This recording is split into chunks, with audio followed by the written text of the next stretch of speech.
Hey there, welcome to the James Show. It's News Talk 820 WBAP, now on FM at 93.3. What's your favorite Doge discovery so far? 800-288-9227. 800-288-9227. Call in, let's talk about it, let's have a good chat. And just enjoy the process, because I don't know how long this streak is going to go, but I'm liking what I see so far. My next guest is a guy who helps us keep an eye on the border because he's a retired ICE agent, Victor Avila, back on the James Show. Welcome, sir. Good to have you back. Great to be back with you, James. All right, so I saw, or I should say I heard a report that the Honduran embassy or consulate, I should say, in Texas, I think over in Harris County in Houston, they're backlogged on appointments because people are voluntarily trying to go back home and they're asking for help. And I thought, whoa, that's not something a lot of people predicted.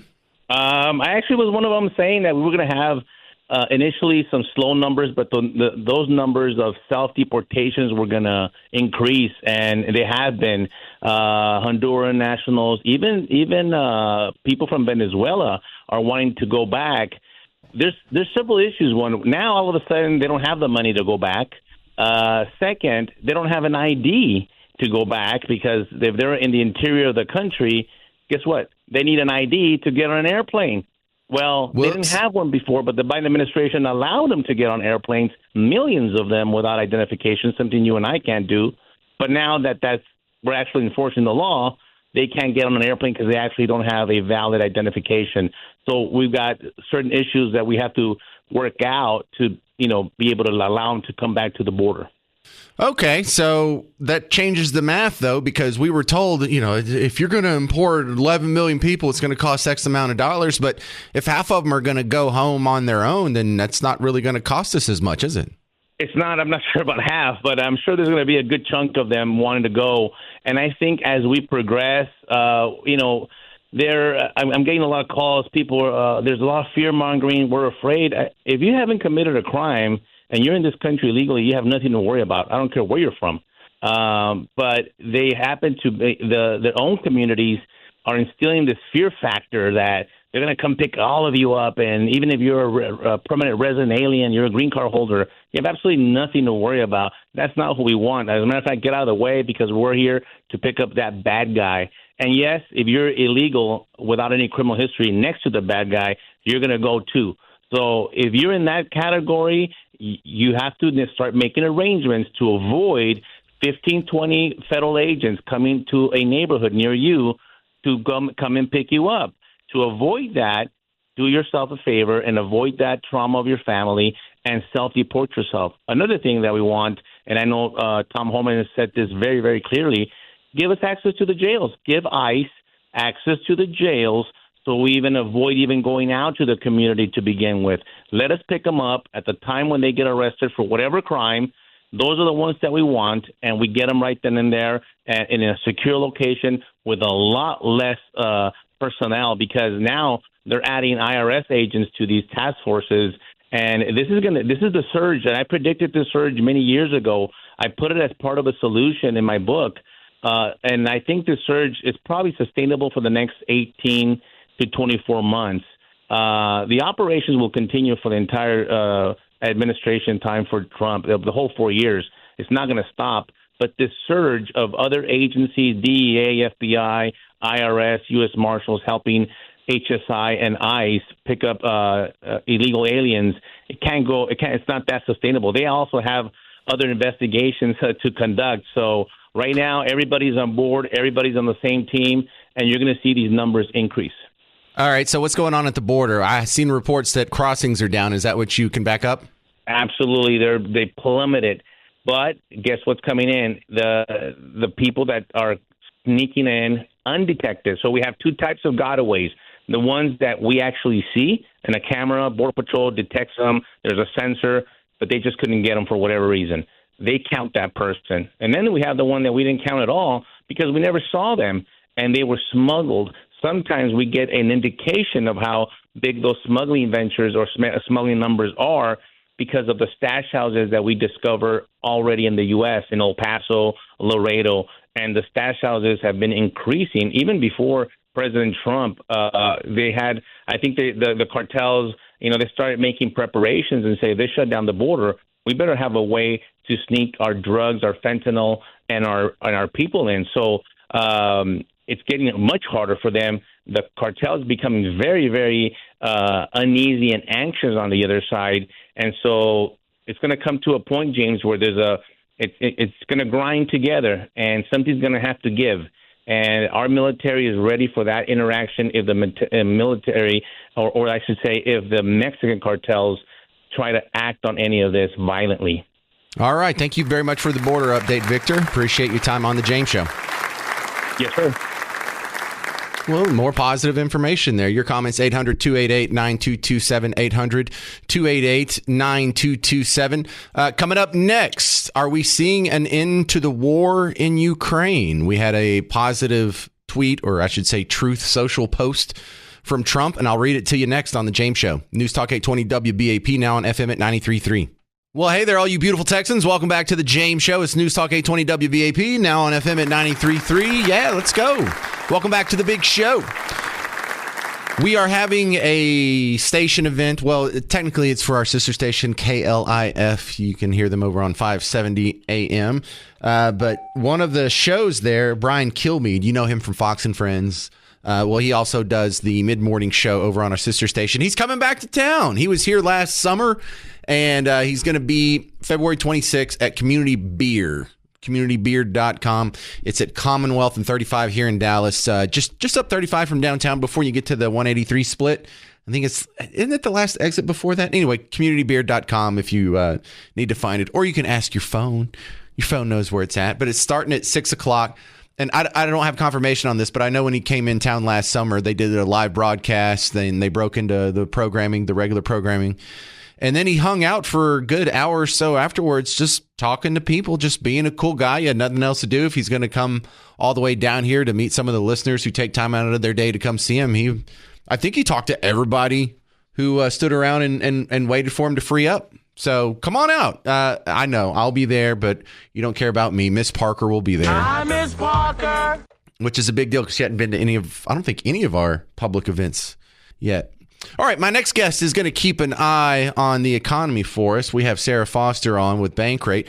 Welcome back to the James Show. Thanks for having me. All right, so I know it's way too early to have a full set of data to make such big proclamations like this, but, it's been 3 weeks. Would you say Trump 2.0 has been a net plus for the economy? I think what we're seeing right now is that it's clear there were a few initiatives that we kind of expected were going to be put in place, or at least be a policy focus for President Donald Trump. And he certainly followed through, at least with the tariff kind of proposals. It's been a little bit different, though. And of course, viewers probably know just how hard it has been to really track whether anything would be implemented, whether it's just proposal or maybe a bargaining chip right now. I think what we hear from economists in our surveys is that tariffs, although they are a way to target companies for seemingly unfair trading practices, and they're seen as a path towards stimulating manufacturing activity, all the economists that we survey mentioned in our latest forecast report that these tariffs could lead to higher prices that consumers see. Right. So there's a push and pull there. Reduce the waste in government, the oversight, the regulations, the permits, and all that. I can see how that would be an economic plus, but increasing the cost of imported inputs, through tariffs could be a net negative. And then you throw in there, what you just mentioned, if they're going to be implemented, or if it's just a negotiation tactic, that's not anything that you can quantify, but it, just generally speaking, uncertainty is something that can have, downward pressure on growth. So you can make a case either way. And that's why I feel like it's such an impossible question 3 weeks in to say if it's a net plus. But I think about 6 months, a year from now, we'll really have a good idea if these policies are working.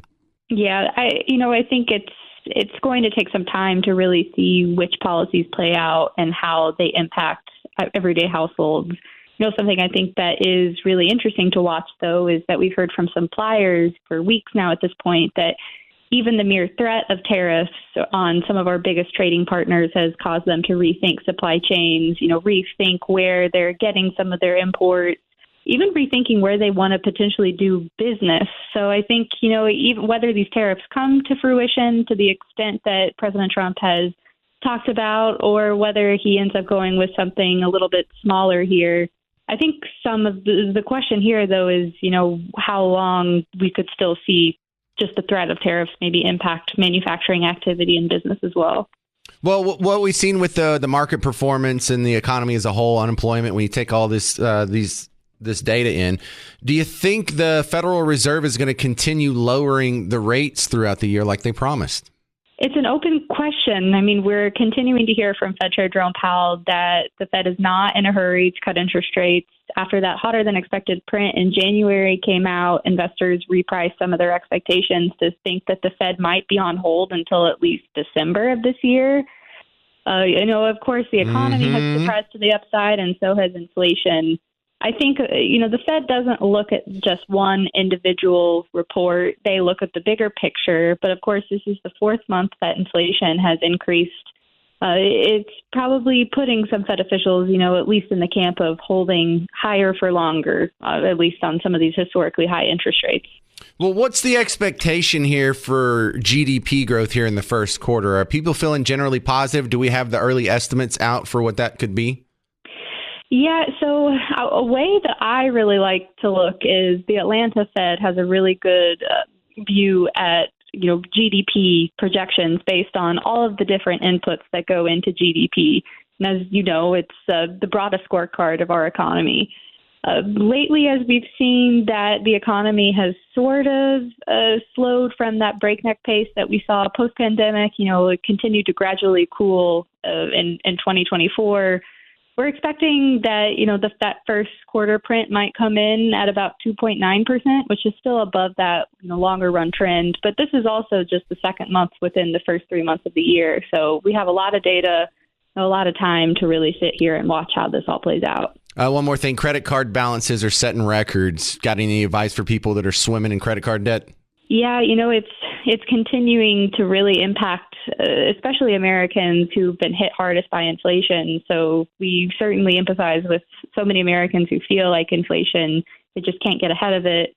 I think my best advice here is to really look in and see what your options are for speeding up that debt repayment. Balance transfer cards right now on the market can give you an opportunity to pay toward that debt with 0% interest for up to 21 months. That's almost 2 years that you can make significant headway on your payments. That's really one of the first options I'd recommend for someone, is to just get rid of that credit card debt as quickly as possible.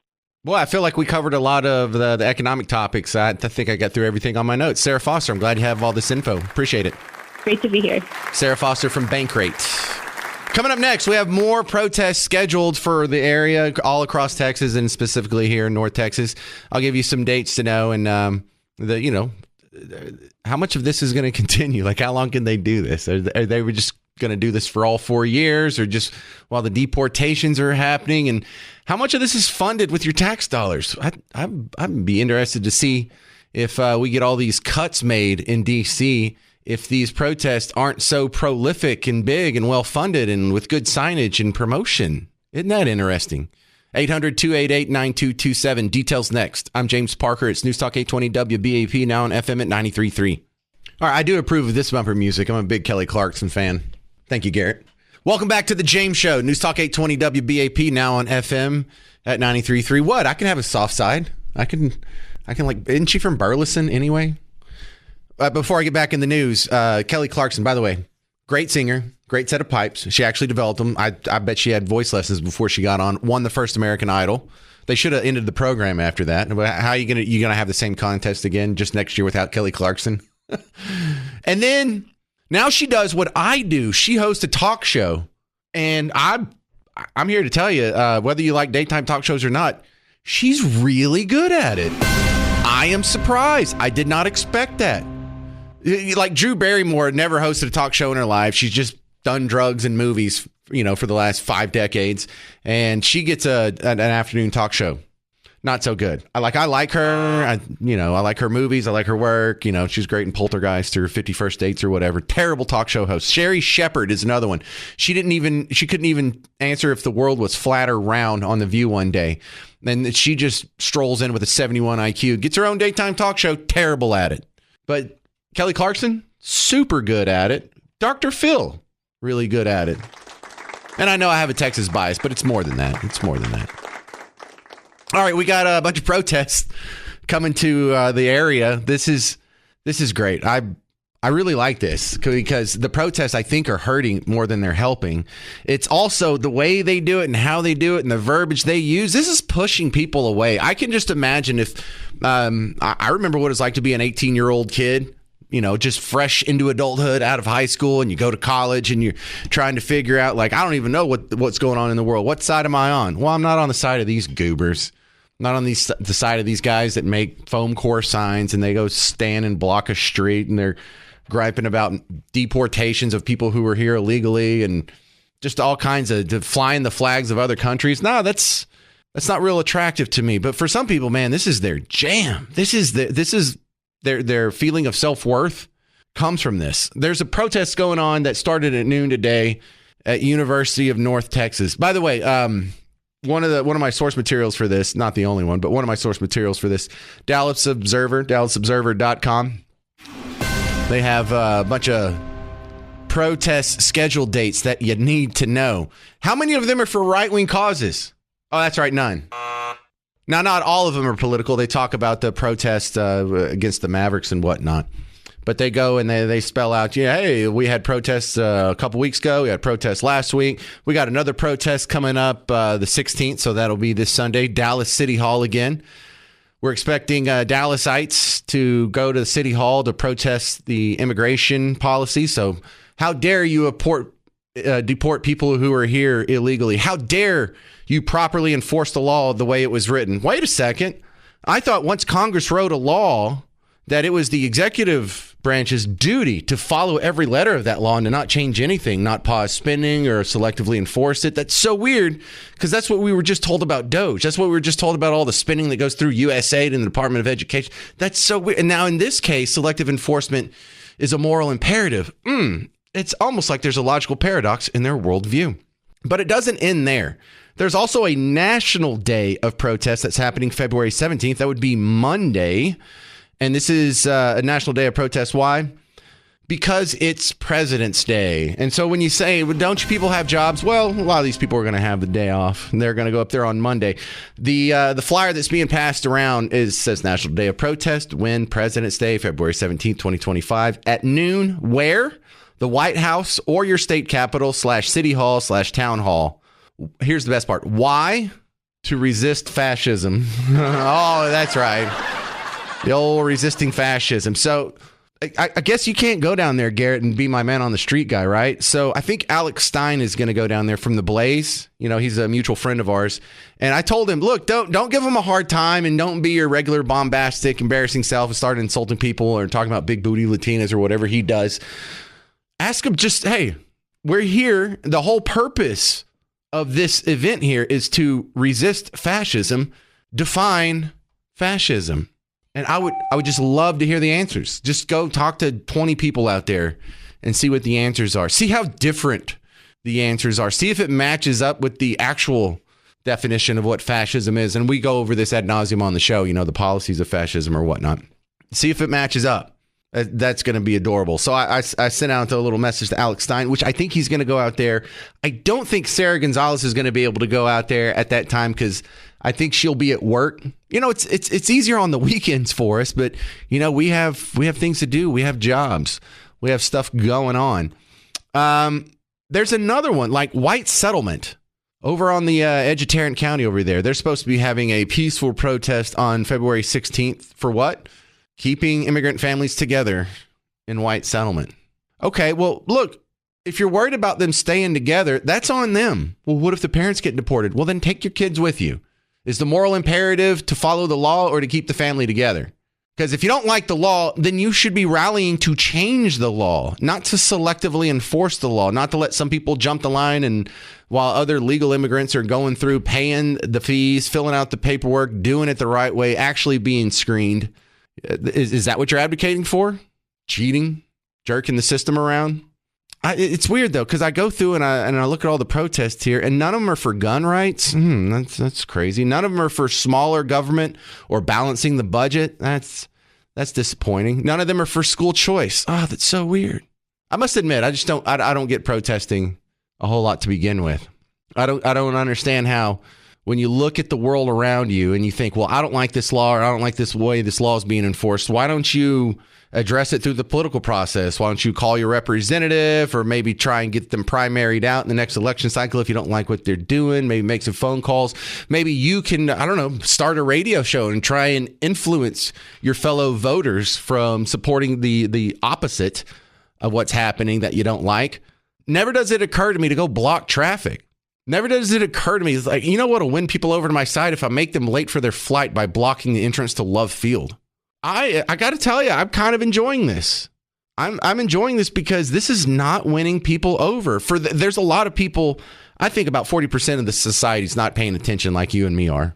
And I think every time you block one of those dudes in traffic, every time they have to go through and they have to see a bunch of flags of foreign countries waved while people are chanting in a foreign language and cussing your society, I don't think that's having the effect that they hope it did.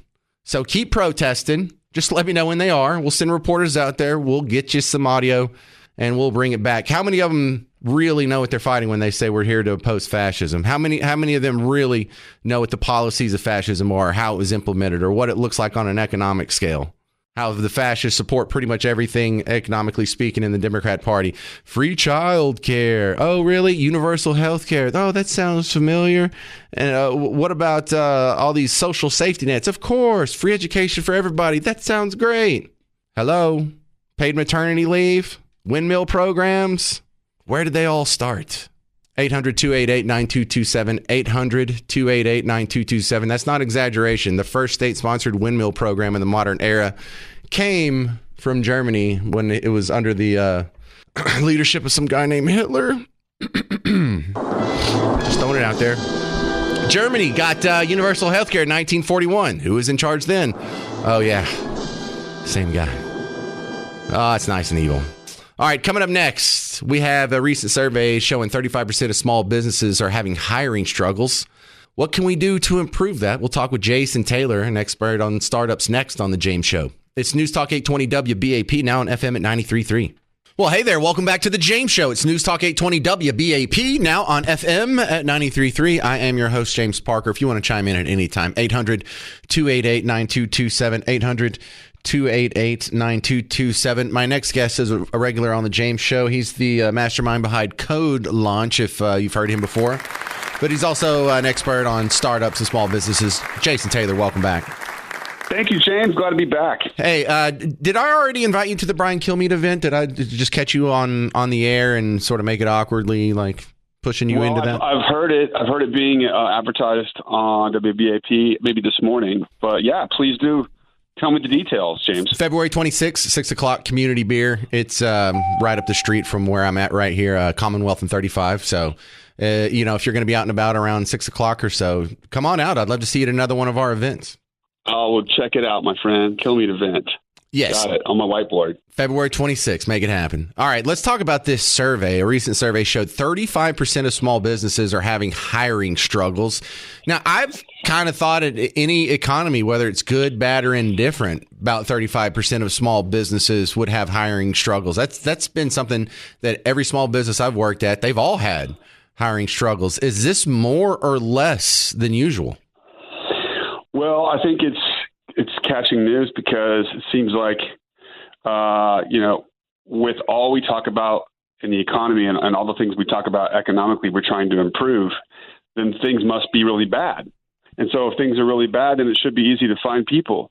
But really, the American economy is surprisingly resilient and has survived a massive post-COVID inflation spike, and unemployment has actually dropped 3 months in a row and is now just at 4%.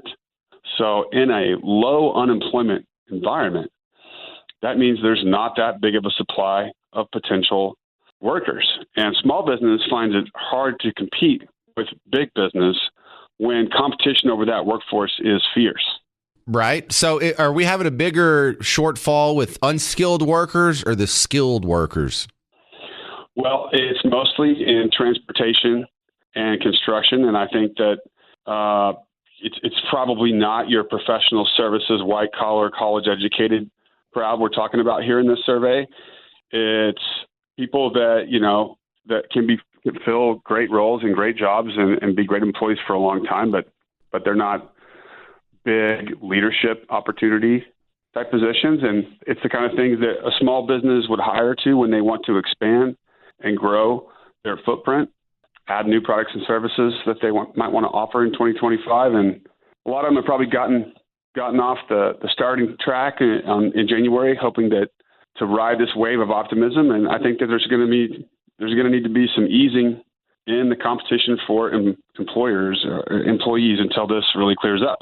Well, Jason Taylor, because of your association with Code Launch, y'all literally have a contest to find startups and put them through a tournament on getting them some funding here. Are you seeing any new innovative things from your startups that you work with to approach the hiring problem? We had one in Houston called Secret Pitch. That was one of our competitors at the World Championship just last November here in Dallas, and we found them at our Houston event earlier in the year.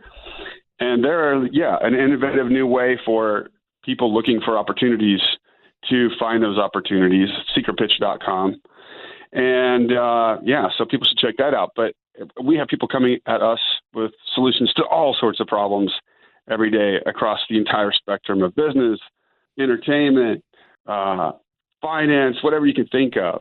So, it's a fun place to be, Code Launch, looking at startups and helping building their code. This isn't where I expected us to be 20 years ago when I got my first job from a job board online.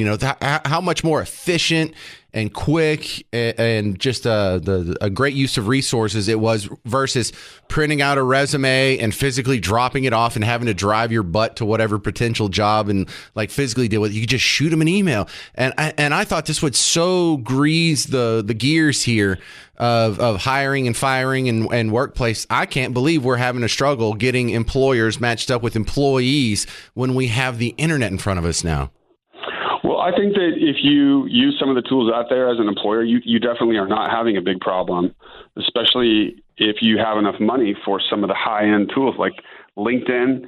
LinkedIn Recruiting Seat, right, is about a $12,000-$15,000 per year license. So when you're talking about small business, you're really talking about pretty mature, medium, and upper-sized small business that can afford something like that. And that's for like one user, right, for a year. Yikes. And only one live job posting. It's fair. And it's because it works, but it helps you find people versus like putting out an ad and people then going, oh, I want that job and applying. It works it kind of flips it the other way around. It scours LinkedIn for people that meet your criteria and then it invites them to apply. So, I've told my daughters, don't use this like front door knocking model of just sending in a resume to an email address. Find out who those people are, find them in real life, meet them face to face, shake their hand, look at their eyes, tell them that you find their career interesting and ask them for advice on how to get into their career. And then from there, that's your front door. And then you work yourself in to the side saying, hey, do you have any job openings there? I think it'd be a great candidate. So it's a totally different way of going at it if you're entry level. But, I think when DOGE and Trump really start to have an effect on these government workers, there could be a new supply out there. So there's hope coming down the pike for small business hiring managers. All right. If there's tech startups who are interested in Code Launch, how do they get involved? Just check out codelaunch.com. We're taking applications for all 3 events this year, starting this Sunday. And we do have a great event coming to Dallas, November 12th at Gillies, the Code Launch World Championship, which will bring Mexico's best finest startups, Canada's best startups, and the USA's best startup founders under one roof to compete for $50,000. And we'll hope to have you there again, my friend. Heck yeah, I went last year. It was fantastic. I was super impressed. It looked like something off of TV. Maybe you'll be on Netflix soon, Jason. That's our thought. We're going to keep at it until it is. All right, good stuff. And I'll get you reminded when the Code Launch event comes closer, codelaunch.com, if you're interested in catching up with Jason. And you got to start up. Coming up next, let's talk about the 14th Amendment. Because do you think the 14th Amendment supports anchor babies? I don't, but the Congresswoman for the district I'm in right now, Jasmine Crockett, thinks so. You'll hear both of our explanations next. 800-288-9227 if you want to jump in. I'm James Parker. It's News Talk 820 WBAP, now on FM at 93.3.